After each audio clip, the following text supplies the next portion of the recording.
par l'excitation qu'il peine à contenir. Décontenancé par la nouvelle, je retiens difficilement un hoquet de surprise. Je ne m'attendais pas à cela. Les Domini vont quitter l'île mère. Les yeux écarquillés et les oreilles grandes ouvertes, j'invite mon compagnon à poursuivre. Briseis m'a confié que notre monde allait être bousculé. Les Domini comptent sélectionner quelques anges et les élever au rang de puissants. Ces derniers se nommeront alors des archanges et ils bénéficieront de nouveaux pouvoirs, ainsi que d'une longévité sans pareille. Ils auront la lourde tâche de veiller à la sécurité des humains et au respect de l'ordre établi. J'ai la sensation que les démons ne pourront plus circuler librement sur Terre très longtemps.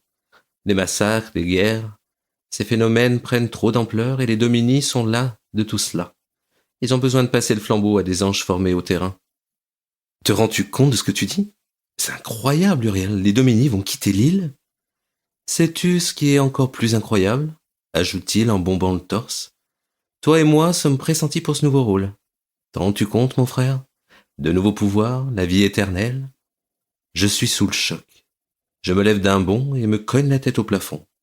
Moi? Un... Comment Uriel a-t-il appelé cela? Un archange? Un puissant? Impossible. Les Domini passent leur temps à me réprimander pour mes écarts de conduite. Je suis bien loin d'être un ange modèle. Es-tu certain de cela? Briseis me l'a dit et tu sais qu'elle est l'une des favorites du Tout-Puissant. Je comprends que tu figures parmi les élus, mais moi? Uriel éclate d'un rire franc et me gratifie d'une tape virile sur l'épaule. Ne sois pas stupide, Lucifer. Tu sais tout comme moi que le Tout-Puissant a une affection toute particulière pour son porteur de lumière chérie. S'ils avaient été seuls aux commandes, les Domini t'auraient sans doute banni depuis bien longtemps, mais en ce qui te concerne, ils n'ont pas leur mot à dire. J'en connais pourtant quelques-uns qui se réjouiraient de t'envoyer pourrir aux enfers.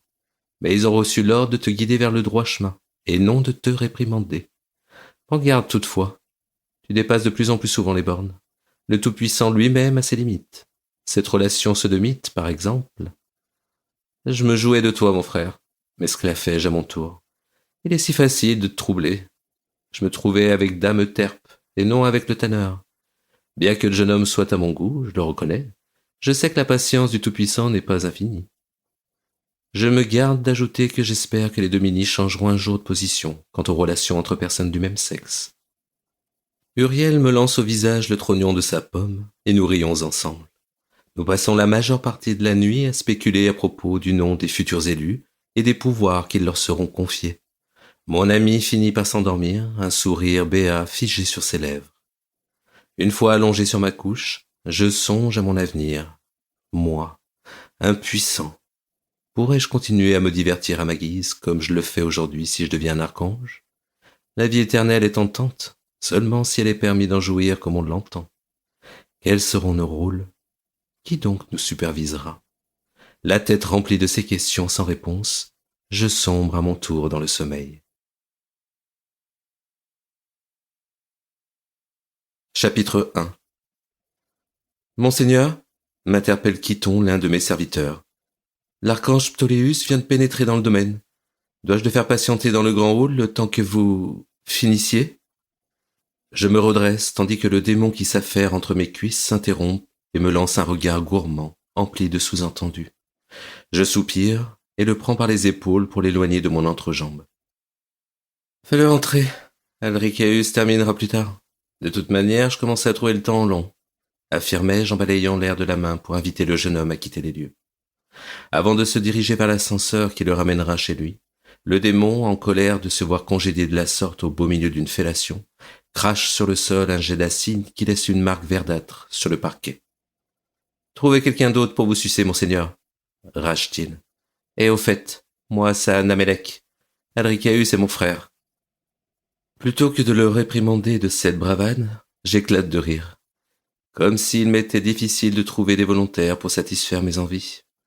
Je n'ai jamais eu le moindre problème pour attirer quelqu'un dans mon lit, encore moins lorsqu'il s'agit de mes fidèles sujets.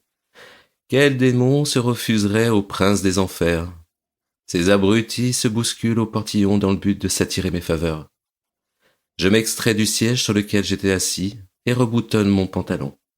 Inutile d'imposer à mon visiteur la vision de mon service 3 pièces.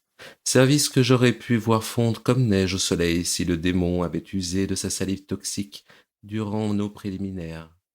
J'aime vivre dangereusement. Pour continuer à écouter ce livre audio gratuitement, cliquez sur le lien dans la description et vous pourrez l'écouter en entier sans frais grâce à l'essai de 30 jours d'Audible.